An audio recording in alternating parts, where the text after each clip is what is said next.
اچھا اسی طرح میں ایک حدیث مبارک کا صحیح وظیفہ آپ کو بتلا دوں. اتنا آسان وظیفہ ہے اور آپ حیران ہوں گے کہ اس پہ ثواب کتنا ہے. حضور پاک نے فرمایا کہ جو بندہ بازار میں جا کر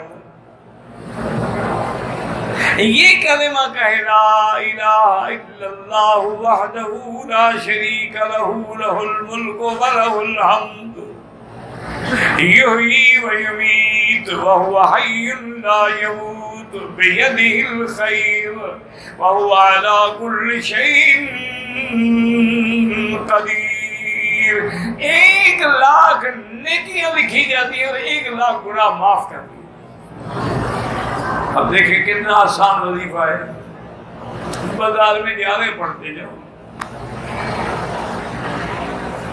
ایک اگر 10 دفعہ پڑھو گے تو 10,00,000 نیکیاں بن گئی اور 10,00,000 گناہ. اچھا اگر گناہ نہ ہو اس کے بدلے پھر اور نیکیاں لکھ دی جاتی.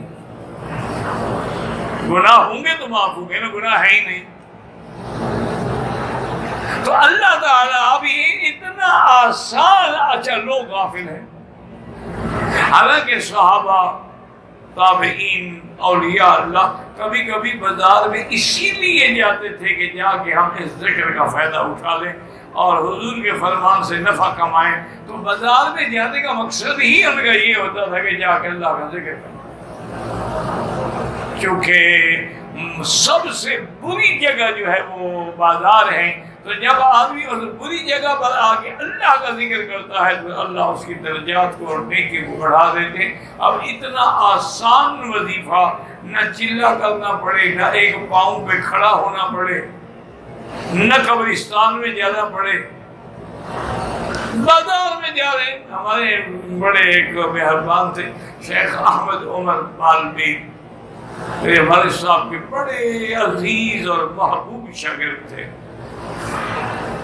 اور انہوں نے بھی جتنی والد صاحب کی خدمت کی اللہ ان کے درجات بلند کرے, ان کی قبر پہ کروڑوں رحمتیں فرمائے. تو کبھی کبھی میں ان کا ماشاء اللہ حرم کے قریب ایک بہت اچھی مقام, اب بھی اس کی اولاد ماشاء اللہ بڑے لوگ ہیں, تو وہاں کبھی کبھی ٹھہر جاتا تھا. تو واپس جب آتے تھے نا صبح کی نماز کے تو سارا رستہ وہ یہی پڑھتے تھے لا الہ الا اللہ وحدہ لا شریک لہ لہ الملک ولہ الحمد یحیی ویمیت وہو حی دائم لا یموت ابدا بیدہ الخیر وہو علی کل شیء قدیر.